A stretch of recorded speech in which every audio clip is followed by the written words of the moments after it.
तो हमारा अगला वर्ड है बिरेट। चलिए देखते हैं इसका मतलब क्या है। बिरेट एक वर्ब है, यानी एक एक्शन वर्ड, और इसका मतलब होता है किसी को बहुत ही गुस्से से डांटना या उसकी सख्त आलोचना करना। ये बस हल्की फुल्की डांट नहीं है, ये उससे कहीं ज्यादा स्ट्रांग है। इसमें गुस्सा और नाराजगी वो बिल्कुल साफ साफ दिखती है। ठीक है, तो अब इस वर्ड को और भी बेहतर तरीके से समझने के लिए चलिए देखते हैं कि इसे हम सेंटेंसेस में कैसे यूज कर सकते हैं। इस पहले सेंटेंस को देखिए। इमेजिन कीजिए एक ऑफिस का सीन है। जो मैनेजर है ना, वो अपने स्टाफ के काम से बिल्कुल भी खुश नहीं है और इसलिए वो उन्हें उनके पुअर परफॉर्मेंस के लिए गुस्से से डांट रहा है, मतलब उन्हें बरेट कर रहा है। इंग्लिश में पूरा सेंटेंस है, the manager began to berate his staff for their poor performance. चलिए एक और एग्जाम्पल देखते हैं। सोच के देखिए कि कोई प्लेयर है जिसका परफॉर्मेंस अच्छा नहीं रहा। अब जैसे ही वो स्टेज से या फील्ड से बाहर जा रहा है, उसका कोच उस पर गुस्से से चिल्ला रहा है, उसे डांट रहा है, और बेचारा प्लेयर उसे मजबूरन अपने कोच की डांट सुननी पड़ रही है। तो सेंटेंस कुछ ऐसा है, as he left the stage he was forced to listen to his coach berate him. और अब ये तीसरा सेंटेंस, ये बेसिकली एक एडवाइस है, एक सलाह। ये कहता है कि चिल्लाना सही तरीका नहीं होता।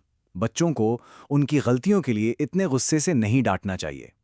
यहाँ बिरेट वर्ड यूज करने से इस बात पर जोर दिया जा रहा है कि गुस्से वाली डांट फटकार ठीक नहीं है। पूरा सेंटेंस सुनिए। Shouting is not the right way, you should not बिरेट children for making mistake. अच्छा, ये वर्ड आपको अक्सर कहाँ मिलेगा? ज़्यादातर न्यूज़ आर्टिकल्स में या फिर थोड़ी फॉर्मल बातचीत में। तो चलिए एक रियल वर्ल्ड एग्जाम्पल देखते हैं कि इसे पब्लिकली कैसे यूज किया जाता है। देखिए, ये लाइन एक आर्टिकल से है। इसका मतलब है कि वो पहले ऐसे लीडर नहीं थे जिन्होंने सबके सामने पब्लिकली अपने किसी जूनियर को उसकी एक गलती के लिए इतना बुरा भला कहा हो।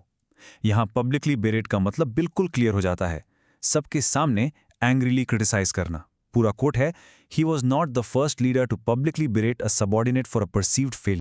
ओके, अभी तक हमने बेरेट का मतलब और उसे देख लिया, लेकिन किसी भी वर्ड को आसानी से याद रखने का सबसे अच्छा तरीका क्या है? राइट, उसके सिनोनिम्स और एंटोनिम्स को समझना। इससे ना आपकी वोकैबुलरी आगे के लिए बहुत स्ट्रांग हो जाती है।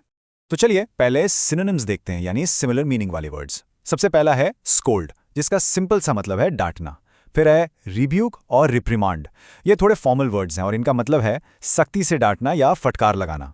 और लास्ट है क्रिटिसाइज, यानी किसी की आलोचना करना। ठीक है, अब आते हैं इसके ऑपोजिट्स पर, यानी एंटोनिम्स। पहला है प्रेज, यानी तारीफ करना।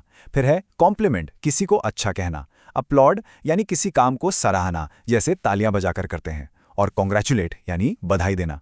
तो देखा आपने, जहां बिरेट एक बहुत ही नेगेटिव वर्ड है, उसके एंटोनिम्स कितने पॉजिटिव हैं। बस आज के लिए इतना ही, मिलते हैं नेक्स्ट वीडियो में। हैप्पी